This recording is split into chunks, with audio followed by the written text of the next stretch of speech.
Mike came to Madison in December of 1995. In one of his first stories on our air, he gave us a hint of what was to come.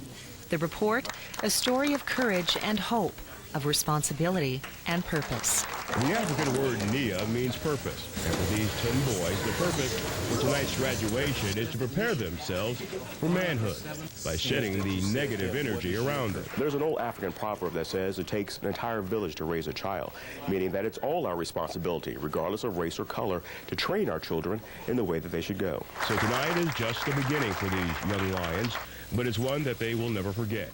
And his time here is something we will never forget. That early story was about strengthening a community, and for the next 10 years, Mike would work to make ours a stronger, more vibrant, and caring community. One of the first small steps Mike took happened on a cold, dark December morning in 1996, just a year after he moved to Madison.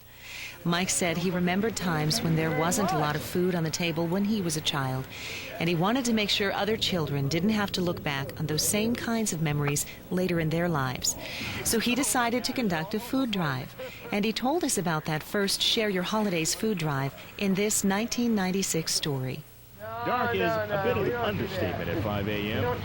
And when you add a lot of snow to the darkness and the fact that your only company is a snowplow, things can get a little lonely at a food drive.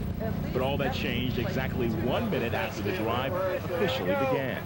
I heard you on TV that it was going to be, I think it's for a good cause.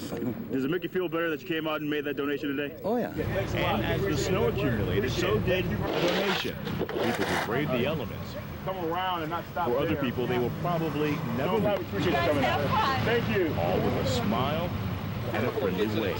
That first year in 1996, the Share Your Holidays food drive raised enough food and money to provide 60,000 meals. But that would only be the beginning. Each year, Mike worked with community and business leaders, raising more support and more meals for the hungry. I think we need to change again. Oh my goodness, 1.4 million meals. Now, after 10 years, Mike's idea has helped raise more than 10 million meals. The Share Your Holidays food drive was just one way Mike worked to help our community help others. There were so many others, like a 1998 special report called Safe Kids, a Community Working Together, when he sat down with some students from Middleton High School. And during the next hour, they will serve as our panel of experts, so to speak. We will talk to them about everything from peer pressure, media influences. We'll talk about guns, and we'll find out how safe they feel in their schools. Mike knew that as the face of a television station, he was, in part, the face of the community. And even though he knew he could make a difference from his seat in the studio, he also knew making a difference meant getting out from behind the anchor desk. He did that in 1999 when he took part in the first of several bike rides across Wisconsin to raise money for and awareness about AIDS. Right now, the adrenaline is moving, pumping. People like this cheering, little kids sitting out there clapping for us. Thank you. It's pretty amazing. On Wisconsin! Mike, good morning. Did you stop for a second breakfast? Oh, yeah. Hi, good luck. Hi. Because I do not want to miss all the people that have been cheering us on in our area. Riding hundreds of miles across Wisconsin to raise awareness was just the start for Mike. In 2004, he traveled more than 9,000 miles with the University of Wisconsin Rainbow Project to tell the story of millions living in Africa, living on a continent devastated by AIDS. Those who work on the front lines of the pandemic have different views of the future of AIDS in South Africa. There's a real fear that simply throwing huge amounts of American dollars at the problem is maybe just going to complicate things rather than help them. I certainly think that the money can be used responsibly and well. But if we believe... But others have a more optimistic view about the country's future. Heading back home from a day's work, and you just become overwhelmed with just sensation, because sometimes it can really get to you. We will overcome. I've definitely got no doubt about it that we will turn the corner. but we just got to keep pushing. But in the midst of some of the worst human devastation, Mike found hope in Africa. It was one of thousands of stories Mike told us about over the years. And the trip to Africa came just about 7 months after he told us something he didn't want to say, and we certainly didn't want to hear. Before we go, though, I want to say a special thank you on my own. This will probably be my last Share Your Holidays for NBC 15. And if it is, I want to say thank you on behalf of people that you will never meet. Those are people, Share Your Holidays, the reason why it's so amazing. It not only puts food in people's homes, but it also gives those people who may be going through a dark time some light, who may feel a sense of despair, hope, and more importantly, it shows that people care, that this community cares.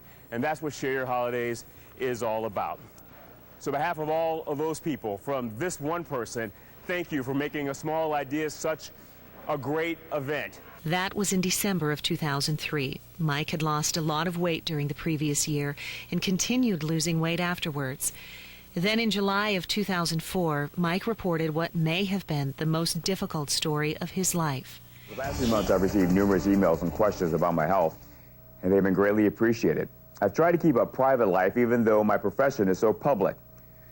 But in this case, it is time to talk in order to answer some of those questions and, more importantly, save lives. I'm 39 years old and I have colon cancer. He continued working, but the cancer and the treatments to fight it took a toll. Mike took a year off from work to fight the cancer, but he didn't quit working for the causes he cared about. That included a visit to the Alliant Energy Center for the grand finale of the 2004 Share Your Holidays food drive. And welcome back to the Alliant Energy Center for the grand finale of Share Your Holidays 2004. And it is a grand finale. The phones are ringing and we are having a great time here. Last year, even though he couldn't ride a bike, he volunteered as a crew member for the Act 3 AIDS ride. My job is to take care of all these great riders, to make sure that they're pumped up. Looking good, rider! Yeah! I want to make sure that they have that encouragement that they have right there. Make sure they have that encouragement for the length of the ride. Mike came back to work this year with encouraging news. He felt he was beating the cancer. And while he couldn't resume a full schedule, he did what he did best, being a storyteller of stories that needed to be told. Randy caught a break, just 3 years and 10 months behind bars. He wasn't immediately thankful, though, but angry. And I had stopped going to church because I kind of got angry at God. I mean, it was like a back and forth thing. Me and God was having an argument. Realizing his arms were just too short to box with God, Randy made his first wise decision in quite a while. Who am I to question God?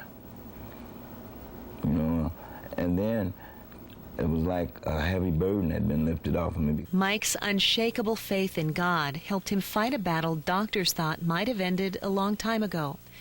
And while Mike's voice has been silenced here, he now has a whole new audience to tell his stories to. And as for those of us who heard what he had to tell us, his words, and more importantly, his actions, will stay with us as we continue down our life's path. And those of us who were touched by Mike will carry a little bit of him with us with every step we take.